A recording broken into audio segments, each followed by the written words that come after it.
Hello बच्चों, क्या हाल चाल है। स्वागत है आप सभी का आपके अपने ऑनलाइन प्लेटफॉर्म पार्थ एजुकेशन में। क्या हाल चाल है।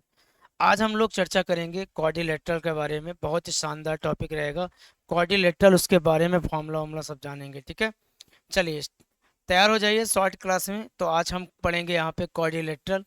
तो क्वाड्रिलेटरल के बारे में पढ़ेंगे मेरे भाई। क्वाड्रिलेटरल को क्या कहते हैं, ध्यान रखिए। क्वाड्रिलेटरल को कहते हैं चतुर्भुज। क्वाड्रिलेटरल को क्या कहते हैं मेरे भाई? क्वाड्रिलेटरल को कहते हैं चतुर्भुज। अब चतुर्भुज में तीन प्रकार के चतुर्भुज यहाँ पर देखने को मिलेगा। सबसे पहला यहाँ पर दिखेगा समचतुर्भुज। सबसे पहले यहाँ पर दिखेगा समचतुर्भुज।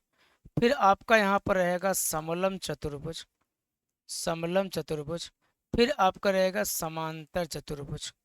समांतर चतुर्भुज। तो तीन चतुर्भुज आपको देखने को मिलता है।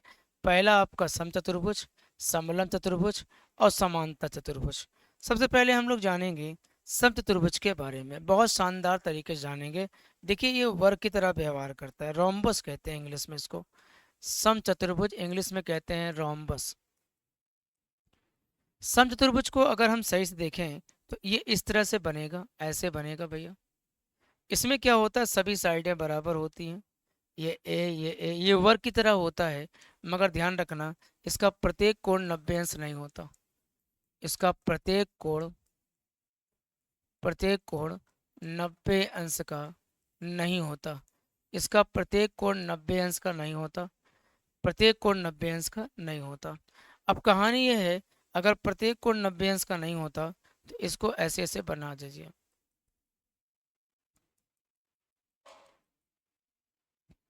ये जो डायगोनल है, ये डायगोनल इसको 90 अंश के कोण पर काटती है।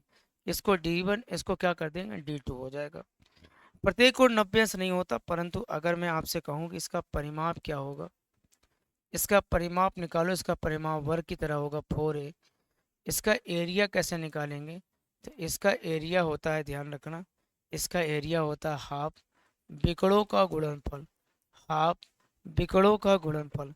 यहाँ पे D1 D2 क्या है, मैं यहाँ पर लिख दे रहा हूँ। D1 क्रॉस D2 जो है वो डायगोनलों विकड़ों का गुणनफल। ये विकड़ों का गुणनफल होता है। ठीक है, इसमें तीसरा पॉइंट एक और होता है। तीसरा पॉइंट देखिए, भुजा के वर्गों का योग। भुजाओं के वर्गों का योग। भुजाओं के वर्गों का योग विकड़ों के वर्गों के योग के विकड़ों के वर्गों के योग के बराबर होता है। तो भुजाओं के वर्गों का योग विकड़ों के वर्गों के योग के क्या होता है, बराबर होता है। भुजाओं के वर्गों का योग विकड़ों के वर्ग योग के बराबर होता है।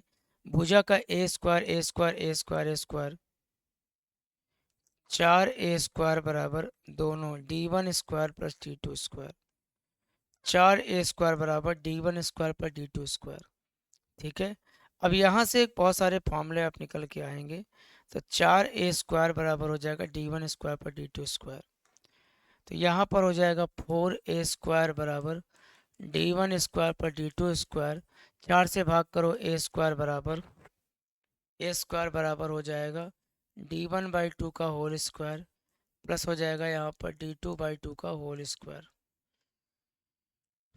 ये आपका याद होना चाहिए फॉर्मूला, बहुत इंपॉर्टेंट है ये आपके पेपर के लिए। ये आपके लिए समचतुर्भुज की कहानी है भैया। समचतुर्भुज में क्या होता है, प्रत्येक कोण 90 नहीं होता। प्रत्येक कोण 90 नहीं होता, इसका परिमाप होता है 4a। इसकी एरिया होता है हाफ D1 D2। भुजा के वर्गों का योग विकड़ों के वर्ग योग के बराबर होता है। और यहाँ पर D1 D2 क्या है बताओ, विकड़ों का गुणनफल है। D1 D2 क्या है भैया बताओ, विकड़ों का क्या है, गुणनफल है। ठीक है, विकड़ों का यहाँ पर गुणनफल हम लोग कर देंगे। चलिए, अब अगली अगली हेडिंग का नाम डालिएगा समलम चतुर्भुज। समलम चतुर्भुज। समलम चतुर्भुज इसको बोलते हैं ट्रेपेजॉइड। ट्रेपेजॉइड क्या होता है, देखिए ट्रेपेजियम होता है, ऐसे बनेगा भैया। ये ट्रेपेजियम है। ट्रेपोजॉइड या ट्रेपेजियम बोलते हैं इसको। यहाँ पर क्या होता है, ये आपका ए है और ये आपका बी है, ये दोनों भुजाएं समांतर होती हैं और ये भुजा क्या होती है, समांतर। ये भुजा आप लिखेंगे समांतर भुजा होगी और ये वाली भुजा आप लिखेंगे असमांतर भुजा होगी, ये असमांतर होगी। एक समलंब में दो समांतर भुजा होती है और दो क्या होती है, असमांतर भुजा होती है। और आपको बता दें कि बीच को जो लाइनिंग होती है इसी को हाइट बोलते हैं। बीच की जो लाइनिंग होती है ये हाइट होती है, बीच की लाइनिंग जो होती है ये आपका हाइट होती है।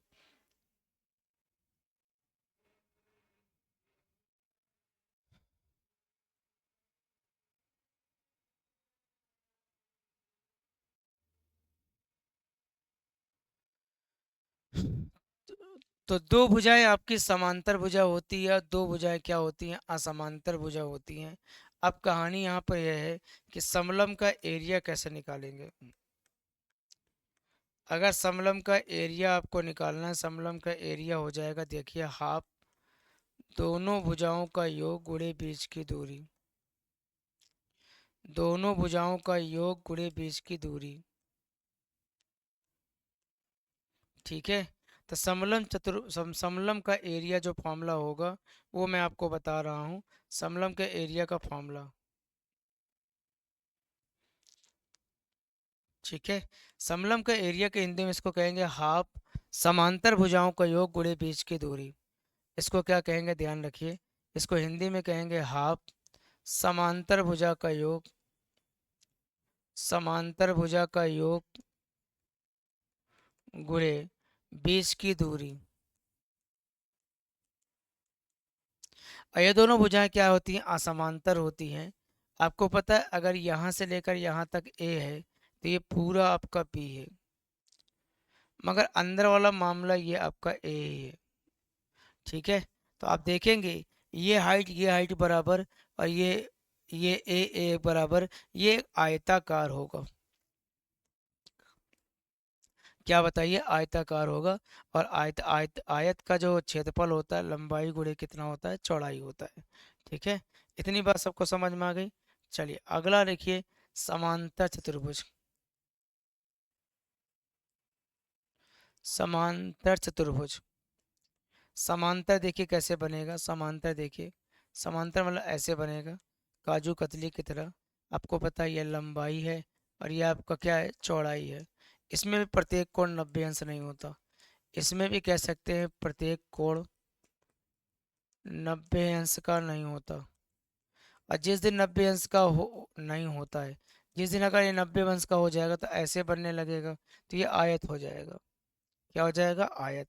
आयत का प्रत्येक कोण 90 अंश होता है, मगर समांतर का 90 अंश नहीं होता। ठीक है।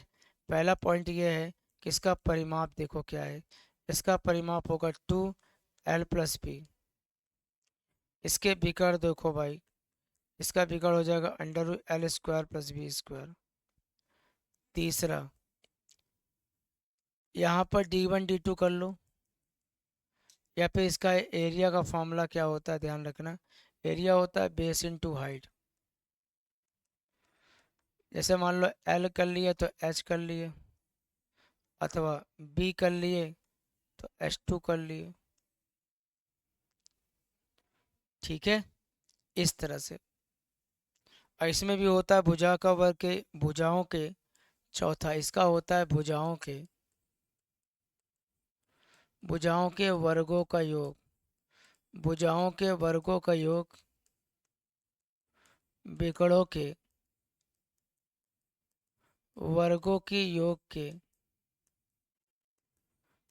वर्गों के योग के बराबर होता है, वर्गों के योग के बराबर होता है।